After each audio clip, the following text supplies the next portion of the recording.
నిన్న republic day వేడుకలలో వేదిక మీదన పవన్ కళ్యాణ్ లోకేష్ సరదాగా మాట్లాడుకున్నారు, సంతోషంగా మాట్లాడుకున్నారు. మంత్రి అయినటువంటి లోకేష్ డిప్యూటీ సీఎం అని, సీఎం అని, ఈవెన్ ప్రైమ్ మినిస్టర్ లాంటి ప్రచారాలు తెలుగుదేశం పార్టీ వాళ్ళే చేశారు. దానికి కౌంటర్లో సోషల్ మీడియాలో కొంతమంది జన సైనికులు యాక్టివేట్ అయి మాట్లాడారు. వాళ్ళు కూడా బలమైన నాయకులు కాదు.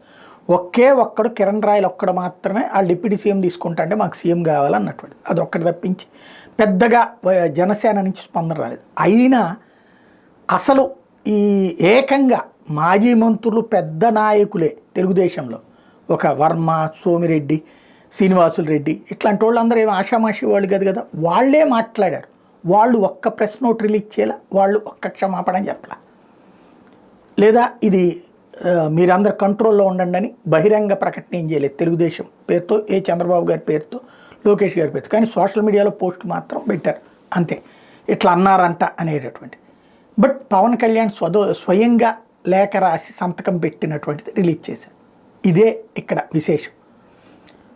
ఇక్కడ అన్నదేమో వాళ్ళు డిప్యూటీ సీఎం అని, మీరెవరు జోక్యం చేసుకోవద్దు అంటుందేం పవన్ కళ్యాణ్. ఇదే ఎవరికి అర్థం కానటువంటి మలుపు. మరి వేదిక మీద వాళ్ళిద్దరూ కూర్చున్న తర్వాతన రిలీజ్ అయినటువంటి ఈ లేఖ సందేహాలకి తావిచ్చేది.